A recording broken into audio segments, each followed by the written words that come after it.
आज भी गोलियां चलाता था। उसकी हिम्मत, अभी खबर लेता हूँ। उसने गोली की रफ्तार से प्रणव को अपने कैबिन में हाजिर होने के लिए कहा। इतने में प्रणव वहां आया। क्या किया तुमने? ये साहब जो चेक लेके आए थे, किसने पूछ के पढ़ा? सर, ये आदमी डिलीवरी वाला है, बैंक में फर्जी चेक लेके आया था। इसे क्या लगता है? हम लोग ने यहाँ लॉटरी सिस्टम चालू रखा है और मैंने इसके चेक की इंफॉर्मेशन कंप्यूटर में चेक की थी, कोई डेटा रिलेवेंट हुआ ही नहीं। सर बोल रहे हो? हाँ सर। ये डिलीवरी बॉय जिसका चेक लेके आए थे, जानते हो किसका है? अकरम सर का।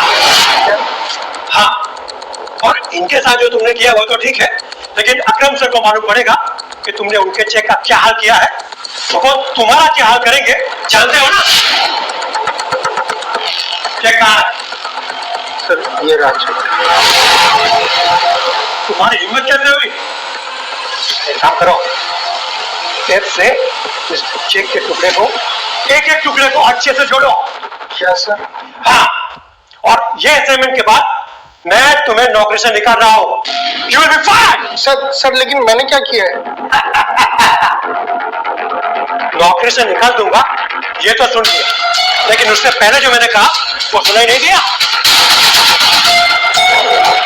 अगर उसे पता होता कि उसे इन्हें फिर से जोड़ना पड़ेगा तो वो इतना फाड़ता ही नहीं। प्रणव ने मैनेजर की तरफ देखा। ये चेक अकरम सर का है, इससे अच्छे से जोड़ना, और जरा भी गड़बड़ की तो तुम्हारे पिछवाड़े पे लात मार के ऐसा बाहर भगाऊंगा कि दुनिया की कोई भी बैंक में जाकर काम नहीं कर पाओगे। उसने घबराते हुए अभिनव को देखा। प्रणव को अकरम से चेक और मैनेजर की भाषा दोनों ने हैरान कर दिया था और फिर चेक के टुकड़े जमाना शुरू कर दिया। अभिनव को अंदर ही अंदर महसूस हो रहा था कि वो अपनी शिकायत लेकर मैनेजर के पास आया था, लेकिन प्रणव ने न जाने ऐसे कितने ही अभिनव के साथ ऐसा गंदा व्यवहार किया होगा। उधर प्रणव को समझ नहीं आ रहा था कि बलराज और उसका मैनेजर एक फटीचर से डिलीवरी बॉय की मदद क्यों कर रहे थे। आखिरकार प्रणव ने चेक को बड़ी मेहनत से जोड़ा। I'm really very sorry। वैसे टाइगर, आप इतने साल कहाँ थे? पहले तुम मुझे ये बताओ कि तुम मेरे पापा से कैसे जुड़े हो? मैं उनकी टीम का हिस्सा हूँ। सुनो, टाइगर वापस तो आ गया, लेकिन मोंटी के आने तक किसी को भनक भी नहीं लगनी चाहिए, वरना गेम हो जाएगा। बलराज सर सही कह रहे हैं। साला हम शेरों के बीच एक भेड़िया घुस आया है, जो आपकी हमारी सारी खबर हमारे दुश्मनों को देने वाला है, इसलिए संभल के रहना होगा टाइगर। मतलब जासूस? हाँ, इसके बारे में मोंटी तुम्हें डिटेल में बताया। तब तक तुम गुफा से बाहर आना नहीं, और आओ तो अंधेरे में। इस बीच हमें तुम्हारे पापा यानी हमारे संजय के कातिल के बारे में हमें बता, और साथ ही ये भेड़िया। अभिनव के मन में इन दोनों चीजों से जुड़ा बस एक ही नाम आया, मोंटी। जिस तरह से राणा ने संजय को धोखा दिया था, अभिनव को पूरा भरोसा था कि मोंटी भी अपने बाप के नक्शे कदम पर ही चलेगा। उसे इन लोगों पर तरस आ रहा था जो राणा को अपना सगा मानते थे। इस ग्रुप में और कौन कौन लोग हैं जिससे मिलना भी बाकी है? मुझसे और अकरम से तो तुम मिल चुके, ठीक है, तुम्हारे सामने इक्का, पार्कर, अलाइन, ये 3 बाकी हैं। अलायना मतलब हमारे ग्रुप में कोई लड़की भी है? हाँ, इससे पहले उसकी माँ इस पोजीशन पर थी। 1 साल पहले उसकी डेथ हुई तो अलायना उसकी जगह पर आई। वो लड़की नहीं है, वो आग है, चलता फिरता अंगारा है, आंधी है। मैंने अपनी जिंदगी में अलायना जैसी लड़की कहीं नहीं देखी। शक्ल, अक्ल और तेवर तीनों है उसमें। मैं कुछ समझा नहीं। जिद्दी है, उसकी जिद के आगे मुझे अपनी जिद भी कम लगती है। कहने को तो हमारे ग्रुप में बस वो एक लड़की है, लेकिन उसे पढ़ पाना हम में से किसी मर्द के बस की बात नहीं। ये सुनते ही अभिनव समझ गया था कि बलराज का इशारा किस तरफ है।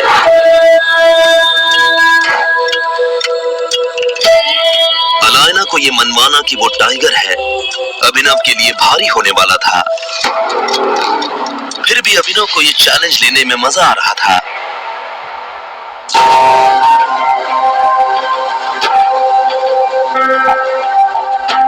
अभिनव के मन में भी अब अलाइना से मिलने की इच्छा बढ़ने लगी।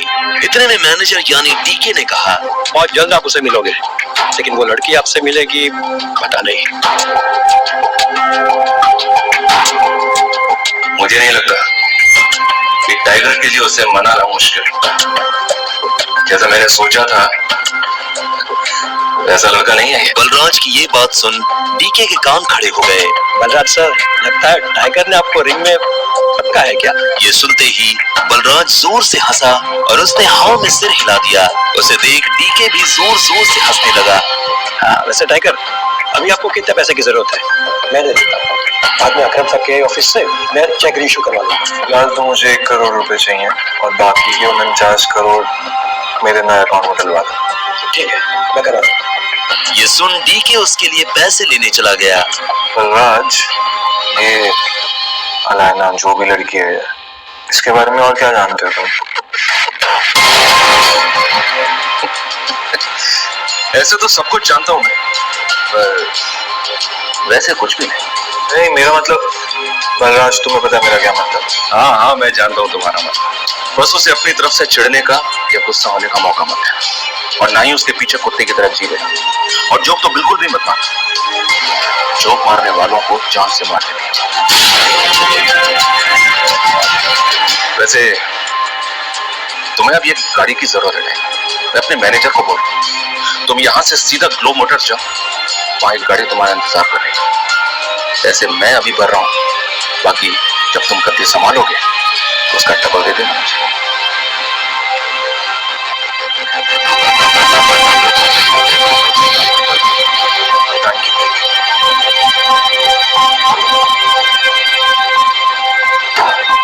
उसने बैंक से पैसे लिए। जल्दबाजी में वो बलराज से ये पूछना भूल गया था कि बलराज ने उसके लिए कौन सी गाड़ी बुक की थी।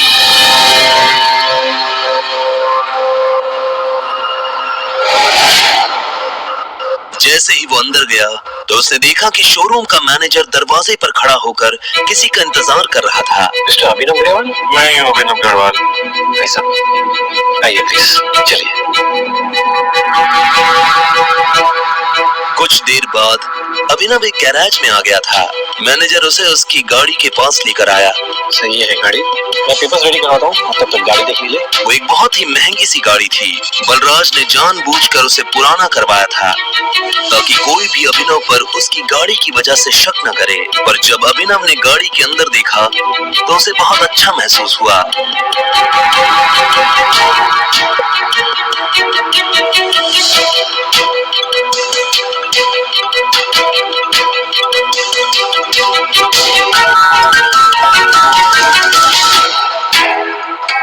हेलो, ये सब क्या हो रहा है अभिनव? तुम गाड़ी ले रहे हो? तुम कौन हो और तुम क्या चाहती हो? अरे मैं चाहत, तुम्हारी वाइफ की फ्रेंड।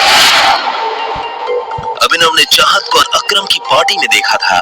हालांकि अभिनव ने वहां उससे कोई बात नहीं की थी, लेकिन वो पार्टी में लगातार अभिनव को ही देखे जा रही थी। उसे पूरा शक था कि अभिनव दुनिया को जो दिखा रहा था असल में वो वैसा नहीं था। और ये सवाल मुझे तो तुमसे करना चाहिए, तुम यहाँ गाड़ी खरीदने कैसे आ सकते हो? अनन्या ने मुझे तो बताया कि तुम गरीब हो। हाँ, मैं गरीबी हूँ, बस वो अपने बॉस के लिए ले रहा है। चाहत ने उसे कुछ पल के लिए देखा और बोली, पक्का झूठ तो नहीं बोल रहे हो? तुमसे झूठ क्यों बोलूंगा? पता नहीं, एक काम करती हूँ, मैं अनन्या को भी यही बुला लेती हूँ। दूर से ही सही, जब तुम्हें वो गाड़ी में देखेगी तो खुश हो जाएगी। नहीं, उसे यहाँ बुलाने की क्या जरूरत है? उसे क्यों परेशान करना? अब तुम बताओ, मैं तुम्हारे लिए कुछ कर सकता हूँ क्या? तुम मुझे ट्रीट दे सकते हो। क्या तुम मुझे ट्रीट पे नहीं लेके चलोगे? देखो, मैं तुम्हारी बीवी की दोस्त हूँ और मुझे नहीं लगता कि तुम्हें मुझे मना करना चाहिए। इससे पहले कि अभिनव उसकी बात का कोई जवाब दे पाता, चाहत ने गाड़ी का दरवाजा खोला और वो पैसेंजर सीट पर जाकर बैठ गई। ठीक इसी वक्त मैनेजर डॉक्यूमेंट्स लेकर आया और उसने डॉक्यूमेंट्स अभिनव को दे दिए। अभिनव भी ड्राइविंग सीट पर बैठ गया। उसे पता था कि चाहत खुद एक रईस परिवार से आती थी। ऐसे में वो उसे अकरम के एक होटल में ले जाने वाला था। चाहत पूरे रास्ते रह रहकर अभिनव को देख रही थी। अभिनव को समझ नहीं आ रहा था कि वो उससे चाहती क्या है। अभिनव की गाड़ी अकरम के होटल के नीचे पार्क हुई। बिजनेस में अकरम किसी की नहीं सुनता, समझे? ठीक है, मैं बाद में कॉल करता हूँ। Thank you. अभिनव का फोन बज उठा। उसने देखा अकरम का फोन था। अकरम, क्या हुआ? मैंने तुम्हारी गाड़ी अपने ऑफिस के नीचे आते हुए देखी। सब ठीक तो है? On okay? हाँ, वो एक्चुअली मैं होटल में किसी के साथ लंच के लिए आया था। हाँ, वो मैंने देखा। तुम एक काम करो, सबसे पहले तुम मेरे ऑफिस में आओ, मैं तुम्हें अपना वीआईपी कार्ड देता हूँ। तुम दोनों को वीआईपी ट्रीटमेंट मिलेगा।